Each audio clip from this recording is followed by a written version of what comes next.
The letter was waiting for me on my desk. No envelope, just a single sheet of our company's monogram stationery, folded once. My name at the top. No greeting, no warmth, just this. You're out of the family business. Expect a call from our lawyer. Sign, Mom. No explanation, no meeting, no conversation, just exile. I stared at it for a long time. Not because I was confused, I wasn't. I had felt this coming for weeks, months maybe. The tension in board meetings, the sudden exclusion from planning calls.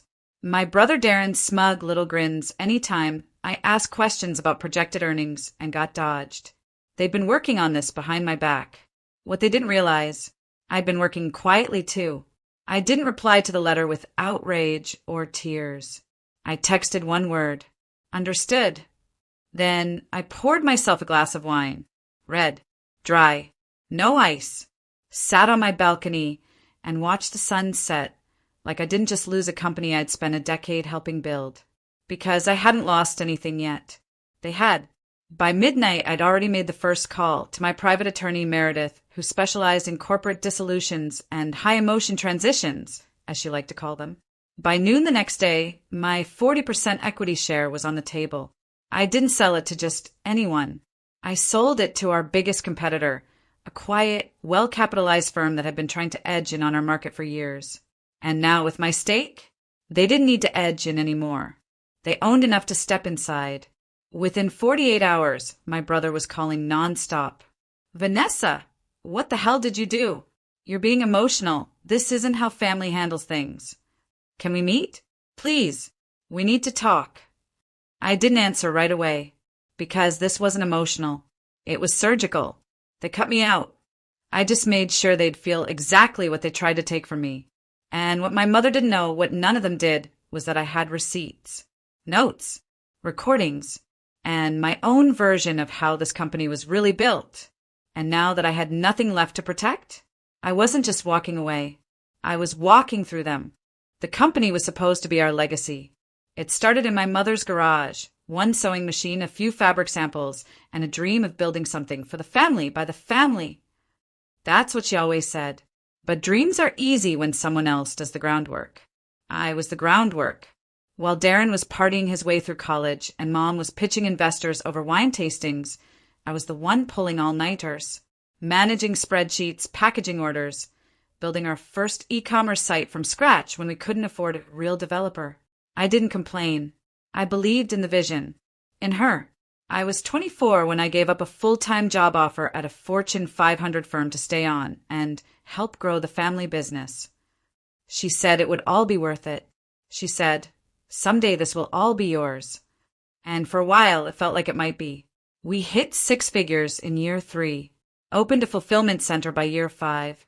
I negotiated contracts, optimized the supply chain, and designed the pricing model that finally made us profitable. My name wasn't on the front, but my fingerprints were on everything. Then Darren rejoined the company. After bouncing through jobs for most of his 20s, he suddenly wanted in. Mom welcomed him like a prodigal son returning from war. I was told to train him on operations. I did, quietly, thoroughly, even when he started calling himself co-CEO. Even when he interrupted me in board meetings with jokes about how I was the calculator and he was the big picture. Mom laughed every time. I started noticing changes. Client meetings I wasn't invited to. Expenses I never signed off on. A growing distance in Mom's tone when she spoke to me. Colder clipped. Still I stayed. Because loyalty doesn't vanish overnight. And I thought if I just worked harder, they'd remember who got them there. Then came the letter. Folded. Final. Formal. No thanks. No warning. Just you're out. That's when I realized they didn't just want me gone. They wanted my silence. Because if I was out, they thought they could control the story. They forgot the most important part. I owned 40% of the truth. And now that I had nothing left to lose, I wasn't going to whisper anymore. It's funny how obvious things look in hindsight. Now that the mask had dropped, I could trace the betrayal like a dotted line. Clear, direct, deliberate. It started with the meeting I wasn't invited to. At the time, it was brushed off. Oh, it was just a quick lunch with investors. Darren said it like it was nothing, but I handled our investor communications. Always had. There was no reason I should have been left out, unless there was something they didn't want me to hear. Then came the updated branding rollout. Darren brought it to the board, all polished slides and buzzwords he barely understood. I remember flipping through the presentation and seeing something strange. Our founding story had been revised. Gone was any mention of the garage. Gone was any reference to my name.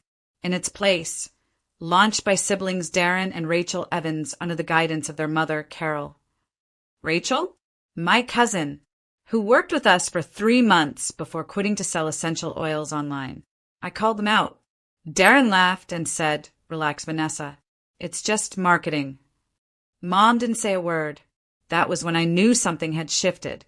More signs followed, small ones, but they added up. I was asked to focus more on back-end strategy and stay out of client presentations. Mom started calling Darren our key executive. New hires began reporting directly to him, even when their departments were under mine. Still, I kept quiet, because silence, I believed, meant strength, because I thought loyalty was louder than ambition. But the final straw? It wasn't the letter. It was what came after.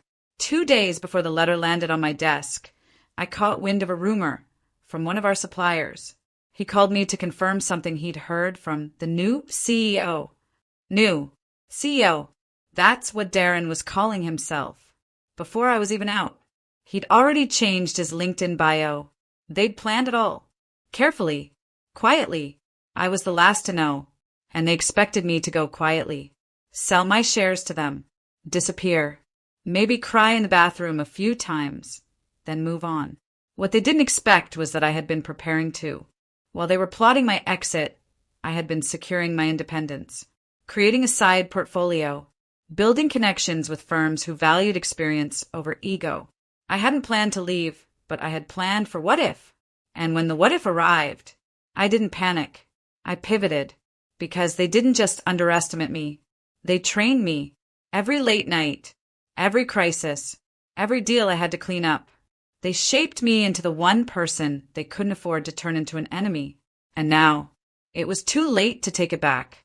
I didn't call my mother. I didn't respond to Darren's 3-line email asking if we could be adults about this. Instead, I called Meredith, my attorney. Meredith doesn't do small talk.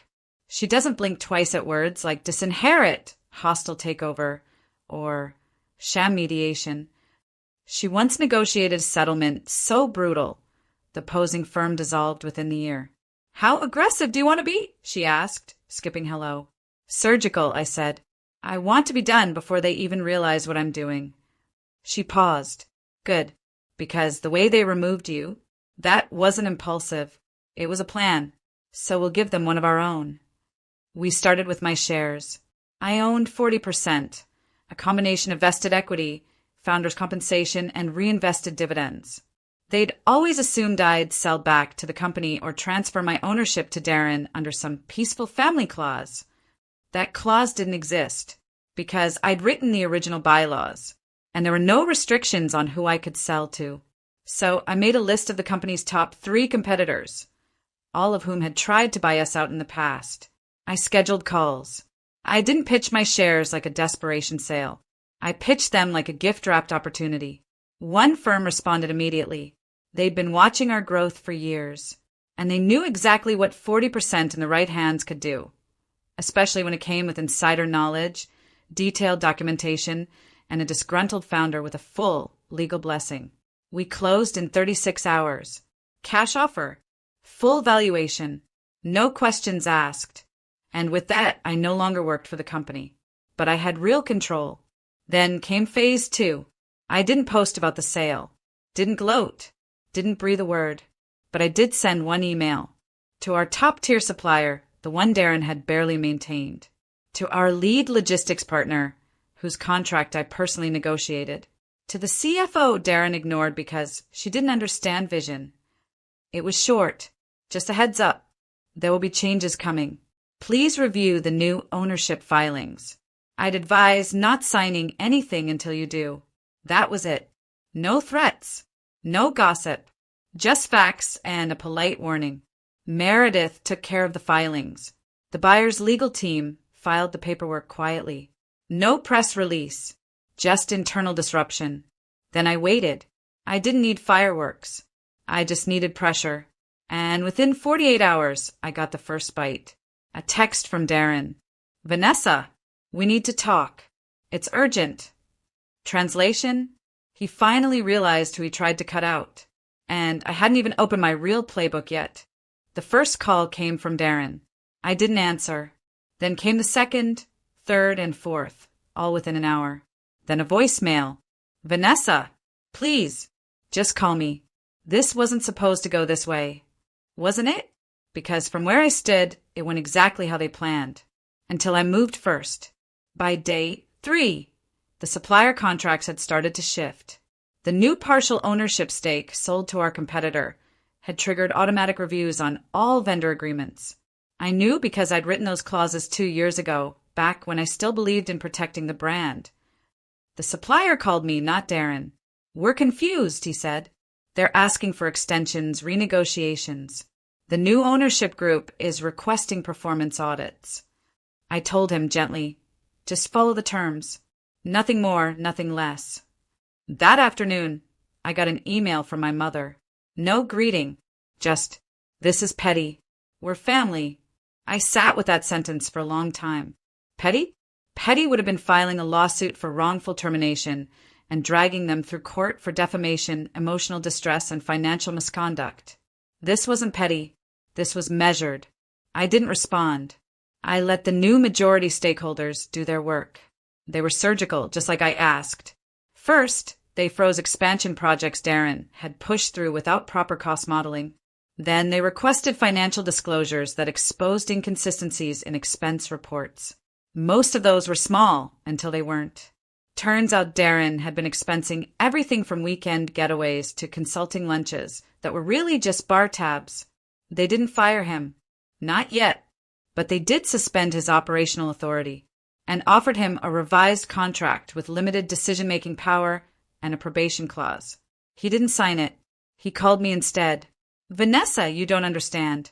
They're gutting everything. No, I said calmly. They're protecting their investment. You're blowing up our entire legacy. I smiled, the kind that doesn't reach your eyes. No, I'm taking back the part that belonged to me. He was silent. Then he said it, the thing I never thought I'd hear. Okay, what do you want?